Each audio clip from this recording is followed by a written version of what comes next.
এর পেছনে অবশ্যই তৃণমূলের মাথা, কারণ তারা ওখানে যারা অবস্থানরত ডাক্তার তাদের ওই যে মঞ্চটা সেটাকে ভাঙচুর করলো কেন? সেটা তো অন্য কেউ ভাঙচুর করবে না যদি না তৃণমূল ছাড়া। কারণ সেখানে এই ইস্যু নিয়ে সব ধরনের রাজনৈতিক দল একমত। সেখানে তাদের তো ভাঙচুর করতে যাওয়ার কথা নয়, প্রয়োজনও নেই। 3 তলায় বা 4 তলায় যেখানে ওই ঘরটা আছে, যেটা ভাঙাটা বন্ধ করে দিয়েছে সিবিআই এর অর্ডারে, সেইখানটা ভাঙচুর করতে গিয়েছিল। কিন্তু আমি যতদূর খবর পেয়েছি আজকে, সেটা হচ্ছে সেইখানটা ভাঙচুর করতে গিয়েছিল, কিন্তু সম্ভবত ওই 3rd ফ্লোর আর 3 তলা এটার একটা গণ্ডগোল ঘটায় তারা ওই ঘরটা পর্যন্ত পৌঁছয়নি, 3 তলাটায় ভাঙচুর করে এসছে। এই পুলিশ তো মমতা ব্যানার্জির পুলিশ। তো এটা তৃণমূলের পক্ষ থেকে একেবারে সর্বোচ্চ মহল থেকে মমতা ব্যানার্জি বা অন্য কারো নির্দেশে পুলিশকে থামিয়ে রাখা হয়েছিল। তৃণমূলে উঠে যাবে, এটা তৃণমূল নেতারা জেনে রাখুন, এবং খুব শিগগিরই সেটা হবে। আমাদের সার্কামস্টান্স বিশ্লেষণ করে দেখছি যে ফ্যাকচুয়াল সিচুয়েশন কী, সেটা বিশ্লেষণ করে দেখছি যে এটা তৃণমূল ছাড়া ইররেজিস্টেবলি একটা কনক্লুশনে আমরা পৌঁছতে পারছি যে এটা তৃণমূল কংগ্রেসের গুন্ডা বাহিনী ছাড়া আর কেউ এ কাজ করেনি। এর গাড়ি উল্টে দেওয়া, গাড়ি জ্বালিয়ে দেওয়া, এটা এই ঘটনাটার অন্য একটা অ্যাঙ্গেল তৈরি করার জন্য, এটাও পরিকল্পনা। যে পুলিশের গাড়ি উল্টে দিবি, পুলিশের গাড়িতে আগুন লাগিয়ে দিবি বা আরও ভাঙচুর করবি, তাহলে কনফিউজড হয়ে যাবে লোকে যে তৃণমূলের লোক পুলিশের গাড়ি কেন জ্বালাচ্ছে। যে বলুন কোন অ্যাকশনটা নিইনি, 12 ঘন্টার মধ্যে যে আসল খুনি তাকে গ্রেফতার করা হয়েছে। একটা লোককে খুনি সাজিয়ে তাকে গ্রেফতার করা হয়েছে। কে আসল খুনি? উনি জেনে গেলেন উনি আসল খুনি? এখনও বিচার হলো না, মমতা ব্যানার্জি জেনে গেলেন যে আসল খুনি? এখান থেকেই তো বোঝা যাচ্ছে যে ওই আসল খুনি ব্যাপারটা যেটা বলা হচ্ছে ওই ছেলেটিকে সাজানো হয়েছে।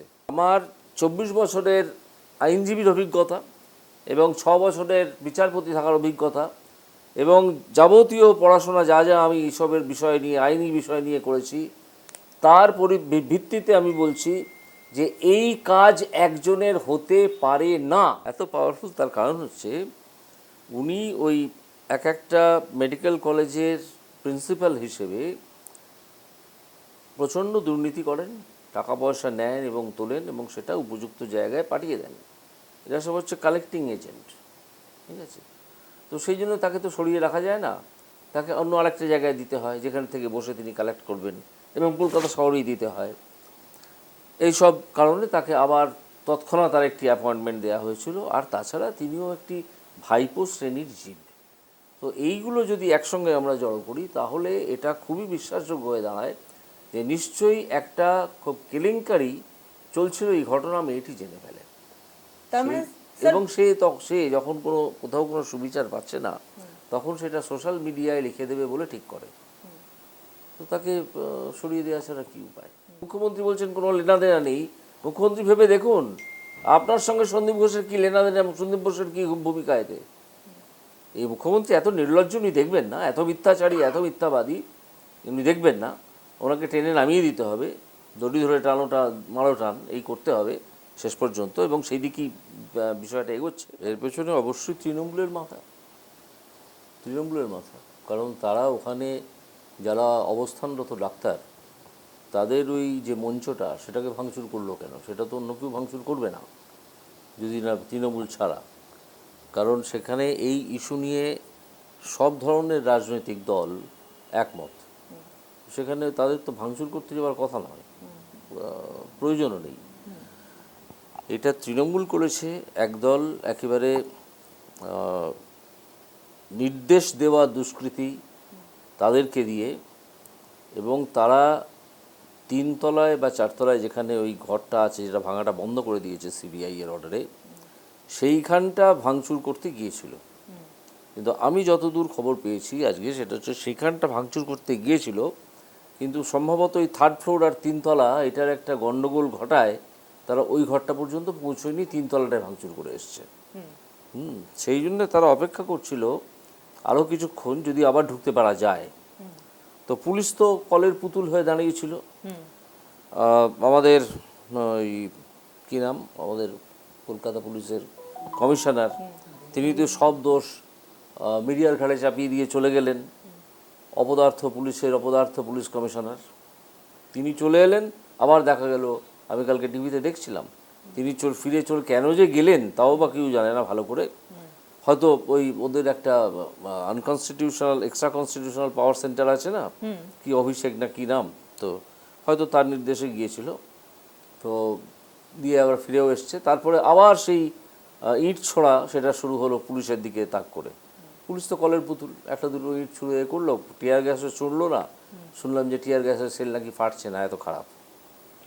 স্যার এরপরেই মানে এই যে ভাঙচুর হলো, এই যে একটা ম্যাসাকার ঘটলো, তারপরে কলকাতা পুলিশের পক্ষ থেকে একটা পোস্ট করা হলো সোশ্যাল মিডিয়াতে, যেখানে রাজনৈতিক দল উল্লেখ করেও প্রথমে পোস্ট করা হলো, কিন্তু তারপরে সেটাকে পোস্টটা করে পরে আবার সেটাকে এডিট করা হলো প্রথমত, এবং দ্বিতীয়ত বেশ কয়েকটা ছবি দেওয়া হলো যে যারা তাণ্ডব চালাচ্ছে, সেখানে একজন মহিলার ছবিও রয়েছে, তাদের মুখের পাশে এরকম লাল করে মানে রেড মার্ক করে দেখিয়ে দেওয়া হলো, এবং সেই পোস্টে পুলিশের পক্ষ থেকে কলকাতা পুলিশের ওয়েবসাইট থেকে সেটা দেখানো হলো, বললো যে এই যে যে মানুষগুলোকে দেখা যাচ্ছে তাদের যদি কোনো খবর পান সাধারণ মানুষ তাহলে পুলিশকে জানাবেন। গতকাল যখন আমরা মিছিল, যখন মানে বিজেপির রাজনৈতিক মিছিল যখন দুপুরবেলাতেও গিয়েছিল সেই হাসপাতালের সামনে, তখন দেখেছিলাম পুলিশে 6 লাখ। আমি সেখানে ছিলাম, তো আমি পুলিশের সঙ্গে কথাও বলেছি, পুলিশের ধাক্কি দিয়েছিল সেটাও আমি টের পেয়েছি, আমার গায়ে এসে পড়েছে, এসব হয়েছিল। এবার যখন আমরা দেখলাম সেখানে পুলিশে 6 লাখ, সেখানে রাত্রিবেলায় সেখানে কোনো পুলিশই ছিল না যারা এই দুষ্কৃতকারীদের ধরতে পারে। এই পুলিশ তো মমতা ব্যানার্জির পুলিশ, তো এটা তৃণমূলের পক্ষ থেকে একেবারে সর্বোচ্চ মহল থেকে মমতা ব্যানার্জি বা অন্য কারো নির্দেশে পুলিশকে থামিয়ে রাখা হয়েছিল। না হলে যখন এই ভাঙচুর চলছে, আমি টিভি দেখছিলাম অনেক রাত অবধি কী কী ঘটনা ঘটছে, তাতে দেখলাম যখন এই ভাঙচুর চলছে তখন ভেতরে র্যাফ আছে, ভেতরে পুলিশ বাহিনী আছে, তারা পুতুলের মতো দাঁড়িয়ে রইল। এরা ভাঙচুর করে, আন্দোলনরত ডাক্তারদের মঞ্চ ভাঙচুর করে এরা বেরিয়ে চলে গেল কিছুক্ষণ পরে। তো পুলিশের এই যে নক্কারজনক ভূমিকা, পুলিশ কোনো কাজই করলো না। পুলিশ কী করতে আছে, বোধহয় তৃণমূলকে পাহারা দেওয়ার জন্যই আছে। যেদিন পুলিশ থাকবে না সেদিন তৃণমূলে উঠে যাবে, এটা তৃণমূল নেতারা জেনে রাখুন, এবং খুব শিগগিরই সেটা হবে। তো এই জন্য এই ঘটনাটা ঘটানো হলো, পুলিশকে দাঁড় করিয়ে রাখা হলো নির্দেশ দিয়ে। পুলিশ তো নির্দেশ না পেলে এক পা নড়বে না, ওপর মহল থেকে নির্দেশ এলে তখন দৌড়দৌড়ি করবে বা কিছু করবে, তার আগে কিছু করবে না। স্যার গত রাত্রে আরজিকর হাসপাতালে যে বাহিনী মানে ভাঙচুর চালায় বা তাণ্ডব চালিয়েছে, সেটা একটা 5-7 হাজার জনের বাহিনী ছিল, এবং তারা মানে যে সমস্ত ছাত্রছাত্রীরা সেখানে অবস্থান বিক্ষোভ দেখাচ্ছিলেন তাদের ওপর তো হামলা করেই, এবং তার সঙ্গে এমার্জেন্সির যে কী অবস্থা করেছে সেটা আমরা সবাই দেখতে পাচ্ছি। তারই সঙ্গে একটা সোশ্যাল মিডিয়াতে একটা পোস্ট ভাইরাল হয়েছে, সেটা হচ্ছে কয়েকটা হোয়াটসঅ্যাপের স্ক্রিনশট, যেখানে কিছু ছাত্র যারা ওখানে অবস্থান বিক্ষোভ করছে তারা তাদের উপরের ক্লাসের কোনো ছাত্রকে বা পিজিটির কোনো ছাত্রদেরকে তাদেরকে বলছে, দাদা আমাদেরকে বাঁচাও, আমরা লুকিয়ে রয়েছি, কিছু লোকজন আমাদের ওপর হামলা করছে, এবং তারপরে বলছে যদি প্রাণে বেঁচে ফিরতে পারি তাহলে আবার কথা হবে, এই মুহূর্তে কোনো কথা বলছি না, তোমরা আমাদের এই অবস্থার কথা ভাইরাল করে দাও, প্লিজ আমাদের বাঁচাও। কি বলবেন এই অবস্থায়? না, শুধু সন্ত্রাস তৈরি করার জন্যই গিয়েছিল, ওখানে সন্ত্রাস তৈরি করছিল, সন্ত্রস্ত করছিল মানুষকে, যারা প্রতিবাদী ডাক্তার তাদেরকে। একটা টিভিতে তো আমি একটা টিভি চ্যানেলে দেখলাম যে পাঁচিল টপকে হোস্টেলের ভেতর ঢোকার চেষ্টা ঢুকছে কিছু লোক। তো সেই জন্যে যারা ভয় পেয়েছে, ন্যাচারালি ছাত্ররা ভয় পাবে, ছাত্ররা তো আর গুন্ডা নয়, গুন্ডাদের সঙ্গে তারা পেরে উঠবে না। তো গুন্ডাদের সঙ্গে পেরে ওঠার জন্য উর্দি পড়া গুন্ডা আছে পুলিশ, তারা কিছু করেনি, তো সেখানে ছাত্ররা তো ন্যাচারালি ভয় পাবেই। এবং এই যে তৃণমূল এই যে ঘটনাটা ঘটিয়েছে, এটা এদের একটা অত্যন্ত অতিরিক্ত পাকা ছোঁড়া আছে।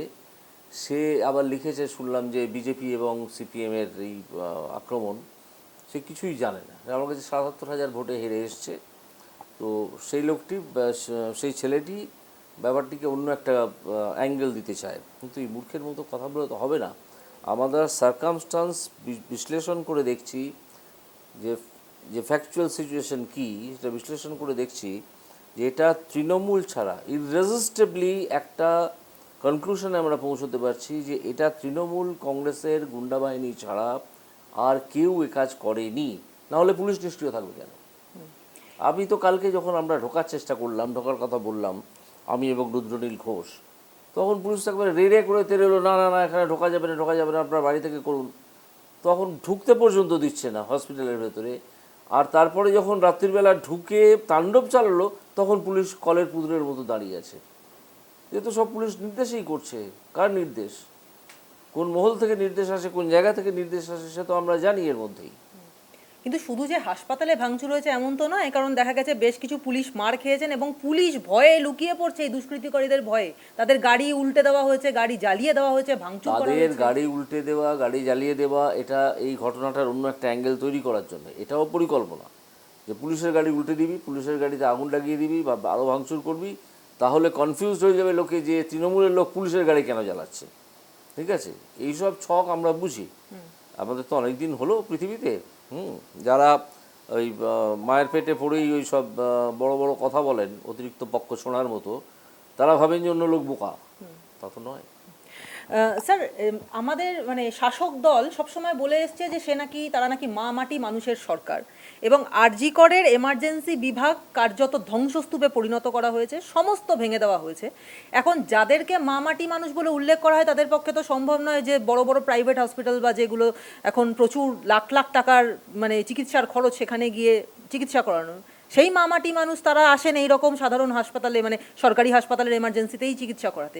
সেখানে ভাঙচুর করে সমস্ত শেষ করে দেওয়া হয়েছে, জরুরি বিভাগের বোর্ড ভেঙে দেওয়া হয়েছে, সিসিটিভি ভেঙে দেওয়া হয়েছে। তাহলে কি যে কোনোভাবে প্রমাণ লোপাটের জন্যই এই সমস্ত কাণ্ড? একদম।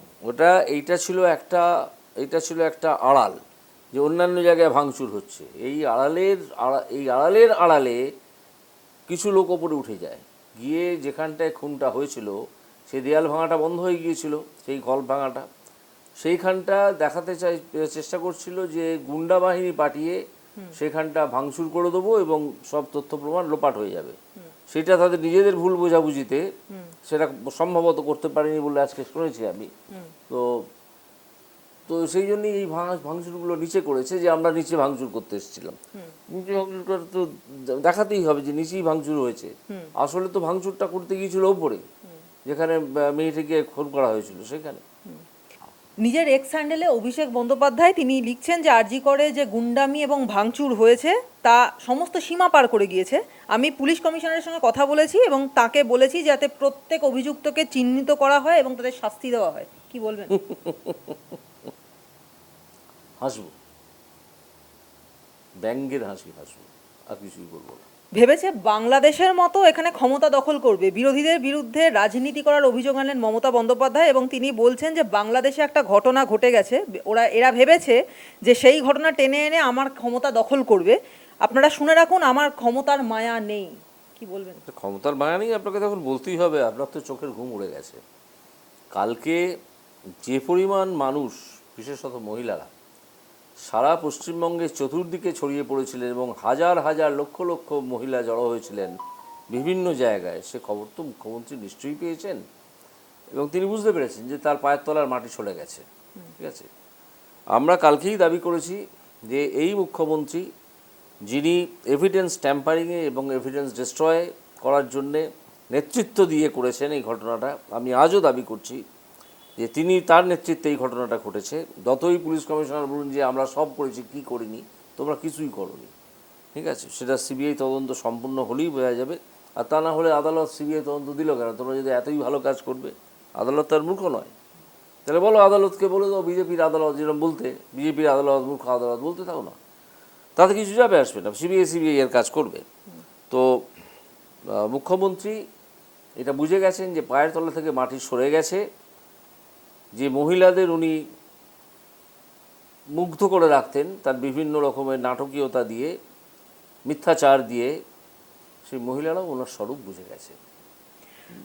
মুখ্যমন্ত্রী শুধু এইটুকু বলেই যদি শেষ করে থাকতেন তাহলেও হতো, কিন্তু তিনি বলছেন যে আমাকে যা ইচ্ছা বলুন, কিন্তু বাংলা মায়ের অসম্মান করবেন না, এবং সোশ্যাল মিডিয়ায় একাংশ মিথ্যা প্রচার করছে এই কথা তিনি বলছেন, এবং তার সঙ্গে তিনি অ্যাড করছেন যে বলুন কোন অ্যাকশনটা নিইনি, 12 ঘন্টার মধ্যে যে আসল খুনি তাকে গ্রেফতার করা হয়েছে।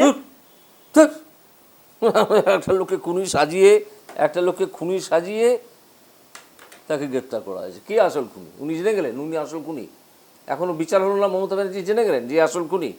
এখান থেকেই তো বোঝা যাচ্ছে যে ওই আসল খুনি ব্যাপারটা যেটা বলা হচ্ছে ওই ছেলেটিকে সাজানো হয়েছে।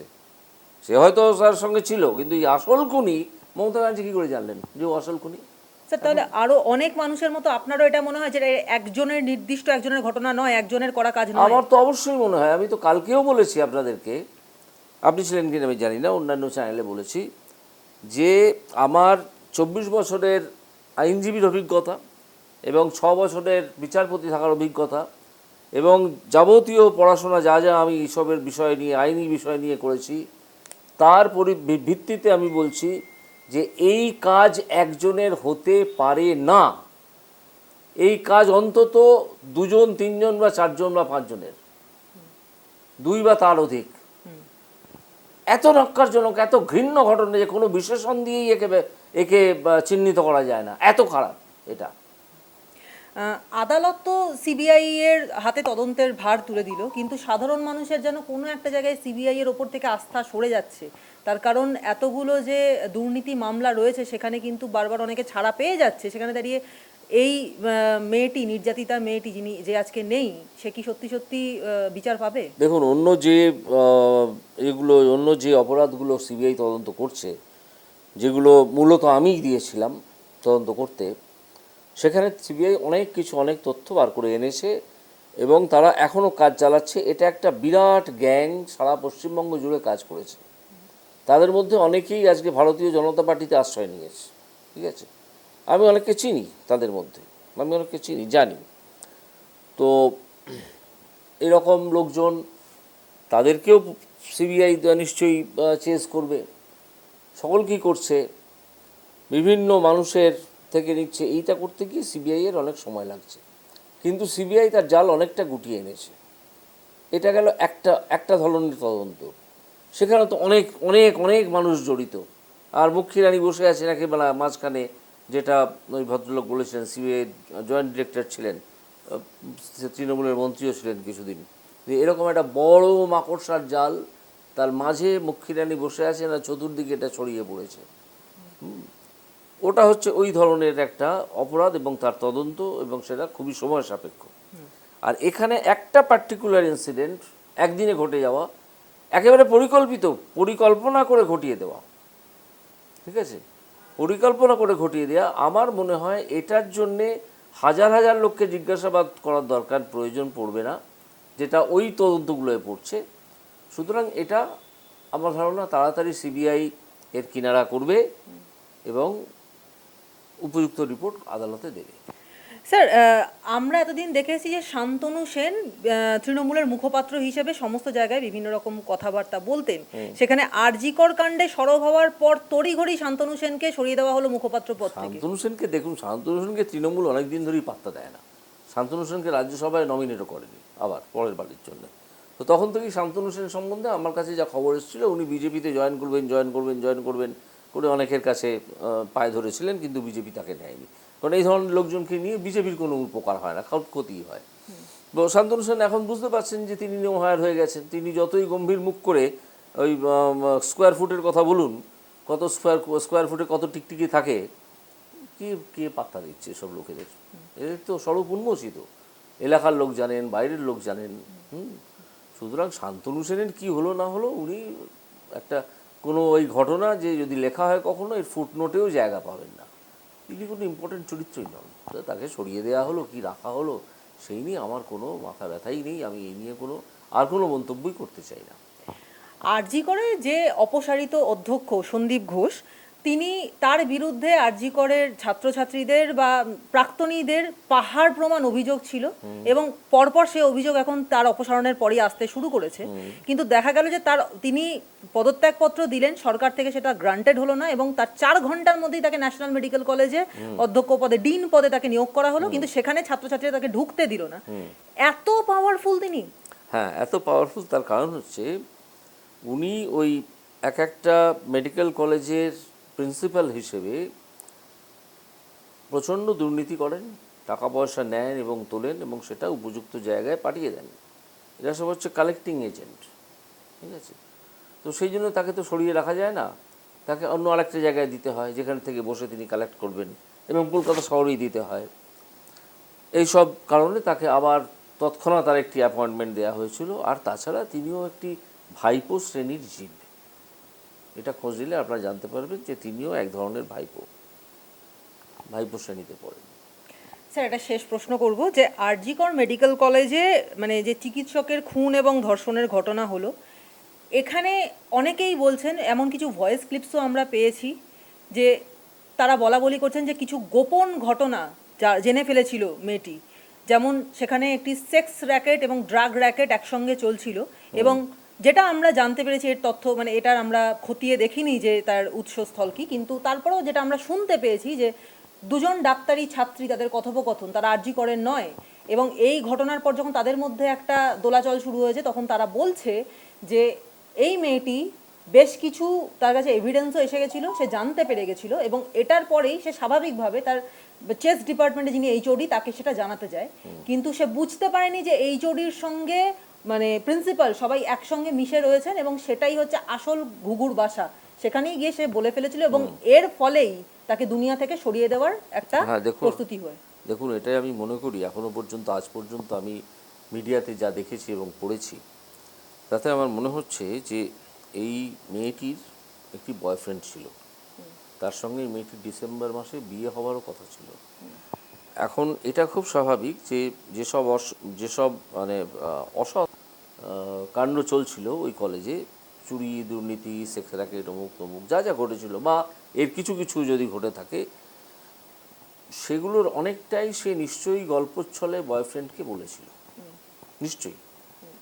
যার সঙ্গে সে বিয়ে করতে যায় তার সঙ্গে এইসব ঘটনা শেয়ার করবে না, তাকে ভয় দেখানো হচ্ছিল, তা তো হতে পারে না। আমার মনে হয় সিবিআইয়ের এই বয়ফ্রেন্ডটিকে তুলে এনে খুব ভদ্রভাবে, একেবারে শান্তভাবে তার কাছ থেকে যা যা জানতে পারা সম্ভব সবগুলো জেনে নেওয়া, তাহলে এইটা একটা ভিত্তি পাবে যে হ্যাঁ, মেয়েটিকে ভয় দেখানো হচ্ছিল। মেয়েটির গাড়িটা আগের দিন ভেঙে দেওয়া হলো কেন? মেয়েটির গাড়িটা আগের দিন ভেঙে দেওয়া হলো কেন? ভয় দেখানোর জন্য। তার কিছুদিন আগে আজকে দেখলাম যে মেয়েটির পায়ে নাকি একটা বাইক ধাক্কা মেরেছিল, সে মেয়েটি যখন সেটার অভিযোগ করেছিল প্রিন্সিপালের কাছে, তখন প্রিন্সিপাল কিছুই করেননি, কারণ এটা তাকে ভয় দেখানোর জন্যই করা হয়েছিল যে তোমাকে ধাক্কা মেরে মেরে ফেলা হবে, এইরকম।